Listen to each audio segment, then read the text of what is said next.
This is Allie with the Perception Trainers, author of The Perception Diet, and today I want to talk about how to break through creative blocks so that you can use creativity as a part of your kind of like creating your best life. Alright, so creativity is one of those things that I think has gotten a little bit confused in our world, right? And it is a term that has been kind of thrown around a lot and been made to mean a whole bunch of things that maybe it doesn't necessarily have to mean for you. And it has gotten to this place now where I feel like it used to be that creativity was very much something that we thought of as something fun and something relaxing and something enjoyable that people could do. And now we almost think of it as like, if you're not doing something creative, there's something wrong with you. Or like you are, you're not living up to your potential, you're not being a full human being, you're not, you might even be less spiritual or less,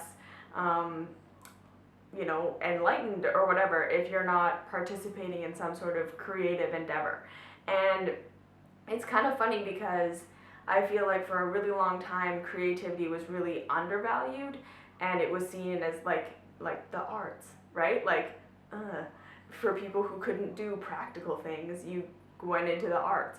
And now I feel like we're slowly seeing kind of like an upswing in the appreciation of art and creativity and expression, and this is becoming awesome. Like, this is awesome. This is an awesome upturn, and I believe that that we can genuinely measure the enlightenment level, the awareness level, the consciousness level of a society by how it views its artists and how it reveres its art.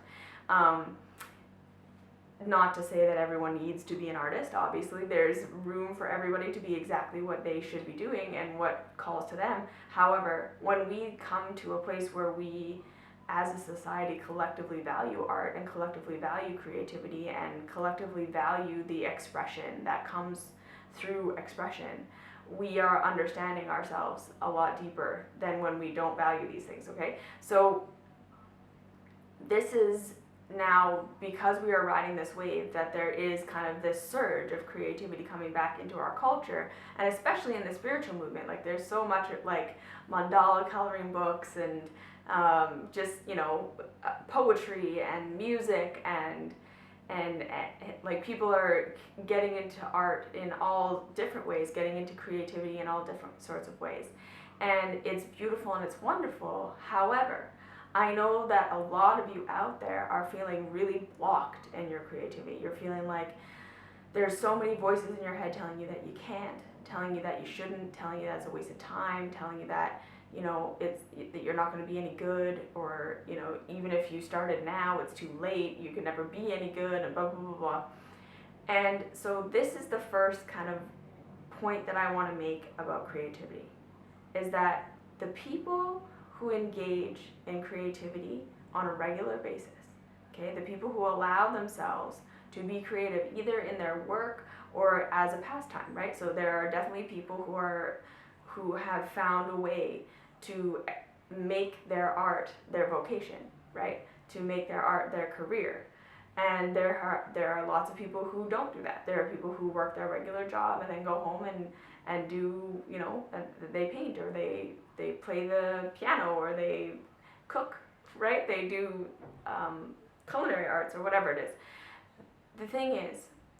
The thing that separates the people who actually engage in creativity from those who don't is not that the people who are engaging in creativity don't have these negative voices. Okay, and this is the first and most important thing I want you to understand about creativity, okay, is that especially when you have not been in the habit of being creative and you are getting started, okay, there are always going to be those naysaying voices. There's always going to be the voices that tell you you can't, that tell you you shouldn't, that tell you that it's a waste of time, that tell you that you're not going to be any good, that tell you that, don't you remember your grade 2 art teacher who told you you had no potential and you should quit and just go do math, blah, blah, blah, blah, blah, right? all of the voices are going to come up. And they come up for everybody. They come up for the most creative people that I know, okay? The people, like I say, I know people who literally are making their entire living off of their art. And they still have those voices, okay? So the first thing that I want you to know is that to wait until those voices go away, until you start creating, is a recipe for never to start creating, okay? You have to do it anyways. You have to step into your art, you have to step into your creativity, even while those voices are yapping away inside of your head, okay? And I want to promise you that as you continue to engage in your art, even though those voices are there telling you that you shouldn't, right? Rather than waiting for the voices to go away, you do your art even while those voices are there, right? The power that those voices have over you just starts to diminish naturally, okay? So you may be someone who deals with the self-sabotaging, the self-doubt voices for the rest of your life, but eventually it's going to become so old hat, it's going to become so ridiculous to you that it won't even matter, right? That you'll hear that voice be like, yeah, thank you, nitpicky voice who is just trying to protect me from rejection. Because that's really all those voices are doing, right? Anytime you want to create something and you have this nitpicky voice that tells you that you can't or you shouldn't or you're not good enough or blah, blah, blah, blah, just be like, okay, this is just my voice that's trying to protect me from rejection. That's all this is. And if I accept myself, even if my art is shitty, like, and this is the kind of thing you kind of have to do at the beginning, right? Is that you can say, I'm allowed to suck, okay? I'm allowed to start at this. I'm allowed to not know anything. I'm allowed to suck. And so this is the first thing with creativity. If you've got blocks to creativity, know that you're gonna have to do it with the naysaying voices, okay? You can't wait till they go away because they're never gonna go away until you start doing your art. And the second thing is to give yourself permission to suck. Give yourself permission to be on a learning curve. Give yourself permission to enjoy the process of creativity without any need for it to be good, okay? So like for instance, for me, writing is a huge creative thing for me. And I want you to know that the way that I started with writing was I started a journal when I was in grade 5, okay? And so I sucked at writing in grade 5. Of course I did. My sentence structure was terrible. My vocabulary was very tiny. I was in grade 5. But the thing is that, right, I didn't have skills. And I knew that I didn't have skills, right? There was one of my friends in grade 5 was actually a very gifted story writer. And even in grade 5, her stuff was like head and shoulders above the rest of us, right? And if I had looked at her stuff and been like, holy crap, like I'm nowhere near where she is, I should just quit writing, right? That would have been a devastating thing for me because that's a huge outlet for me that I have now, that I have had for my entire life, that I wouldn't have had because I was comparing myself to someone who was quote unquote better. And the thing is, she's still better than me. She's like absolutely incredible. She's a writer. And that's beautiful and that's awesome and she's inspiring for me. But at the end of the day, we're different, right? And so this is the thing. I allow myself to have my creative outlet that has nothing to do with anybody else. And that's thing number 3. Your art, your creativity, your expression has nothing to do with anybody else, okay? It's not for anybody else and it's not against anybody else, right? Your creative expression is for you. It's your therapy. And so now let's talk about what creativity actually does to the human being and why it's so important to engage in creativity, okay? So I want to use this metaphor.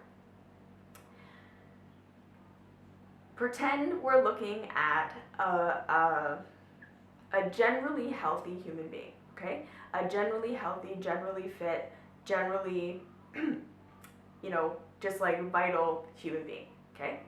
And we take them and we say, okay, so for the next 2 weeks, all you're gonna do is consume. You're not gonna move, you're not gonna lift anything, you're not gonna walk anywhere, you're not gonna do anything. You're just gonna sit and you're just going to consume, and you're going to consume, and you're going to consume, and you're going to consume, okay? And that's going to be what you do for 2 weeks. And so this individual that's used to living a normal life, right, all of a sudden is now sanctioned off and is no longer producing anything, is no longer active in life. They are just consuming, okay? How do you think this individual is going to feel after 2 weeks of just consuming, right? And of course, this also, this metaphor also works with, you know, of course, if they're consuming fast food for the entire 2 weeks, it's going to be very different than how they feel from like consuming, say, like fresh fruits and vegetables all week. And that metaphor still fits in with this. So either way, right, there's definitely going to be a difference between junk food and health food. But either way, okay, if this individual is just in consumption and they're not doing any kind of expenditure, it's not going to feel good, it's not going to feel balanced, and it's not going to be something that this individual can sustain and maintain and be healthy and vibrant and vital for the rest of their lives. Okay? And now it is the exact same thing with creativity. So what I want you to consider is that in our culture today, in our Western culture especially, we are essentially doing this. We are essentially in consume mode all the time, and no one is producing anything, and people aren't used to producing anything, right? So we're used to like getting up, going to a job that we don't really feel inspired to do, right? We don't necessarily feel energized or like I say, like internally motivated to do our work. We don't necessarily feel like I say, jazzed about our life, like real jazzed about our creativity. And then, so we're doing this all day, and then we come home and we want to do something we want to consume something in order to kind of help bring us down from the day, right? And we're kind of in this culture that teaches us this, right? That you go to work all day and then you go home and with that money you can shop for clothes and you can go to movies and you can watch TV and you can listen to music and you can search on the internet all night long and you can right? Our culture is very much set up to support consumerism, right? In the sense that we're spending all day long almost kind of using what creative energy we might have towards something that we don't really believe in, towards something that's not really actually juicing us up.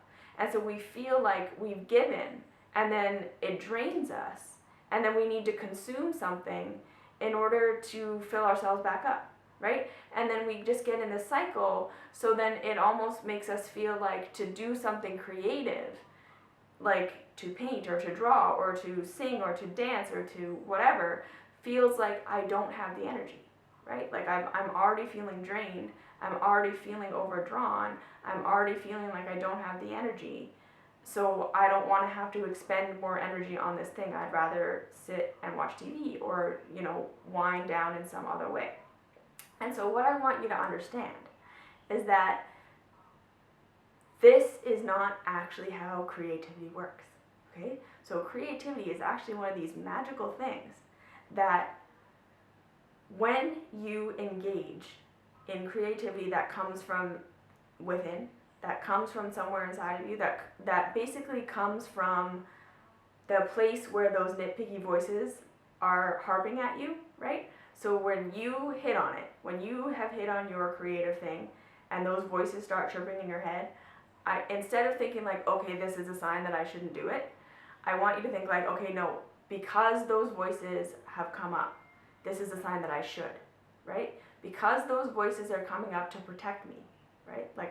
Those voices, those nitpicky voices are just trying to protect me from rejection. And because those voices are coming up, this lets me know that I've hit on my creative potential. And my creative potential is meant to be something that I produce that actually feeds me. Okay? So I want you to think of it this way, that when you truly engage in something that is creative, that comes from within, that comes from your soul, it's actually going to feed you, all right? It's not going to drain you of energy, it's going to give you energy. And this is the cool thing about it, right? It's like that metaphor that we were using before, the person that's just sitting there consuming, they're actually going to feel less energetic at the end of that 2 weeks than if they had been equally consuming and expending, consuming and expending, consuming and expending, right? And so I want you to think that when you are in a state where you feel like you're being depleted during your day, and then you're trying to fill yourself back up with the art of consumption, right? And this isn't working, that you're still feeling drained and you're still feeling groggy and you're still feeling tired and you're still feeling like it's not working. It's not working. And that you need creativity to fill that void, okay? And it will. And it's magical. And so this is the thing, that the kind of juxtaposition, the interesting thing about creativity is that the more you engage in it, the more it's going to feed you, the more it's going to energize you, the more it's going to activate you, the more it's going to help you awaken, and it's going to help you thrive, right? And there are so many stories and so many so many stories and so many things that I could go into about like the healing effects of art and how people have literally like transformed their entire lives by engaging in their creativity. And I feel like there's so much to be said about why this happens. But the thing is that the most important thing that you can do is give yourself the opportunity to experience it, all right?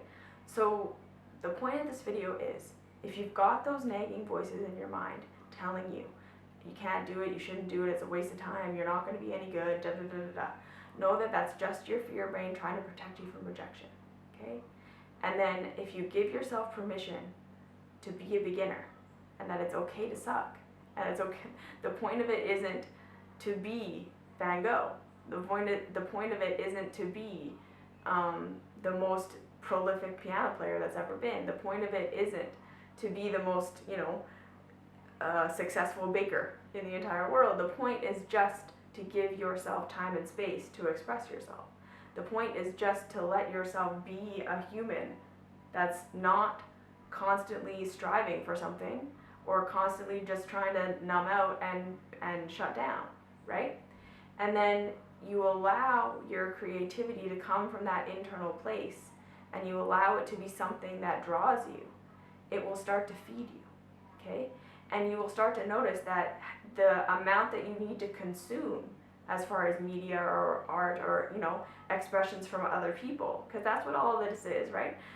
That the amount that you need to consume is going to be less because you're feeding yourself with your own creativity. And this is kind of like a magical thing that people don't ever think about, is that this is really what's going to happen. It's like when you're not creating, it's like there's a constant void. You're going to be on Instagram all night long, scrolling through Facebook, scrolling through the news feed on the TV. You're going to be reading gossip magazines, reading books, watching movies, da da da. There's never going to be enough, right? It's never going to fill you. It's always going to feel unsatisfying, right? But when you start to tap into your own creative potential and you start to actually engage in creativity that stretches you a little bit every day, you start to notice that your desire for these external stimuli starts to decrease, right? And you feel more and more satisfied and more energized. And everything that you thought you were going to get from this external media that you never actually did get, you start to get from your creative expressions, all right? So this is why it's so important. Don't wait for the voices to go away. Know that if the voices are there, they're just trying to protect you, and that's how you know you've hit on it. So do it anyways, and watch it fill you, all right? So if you have any questions, comments, concerns, please leave them down below. I love hearing from you. Like, subscribe, find me on Facebook, Perception Trainers, find me on Instagram, Ali_Perception Trainers. Join the Patreon group. We have meetings 3 times a month, and I will see you in the next video.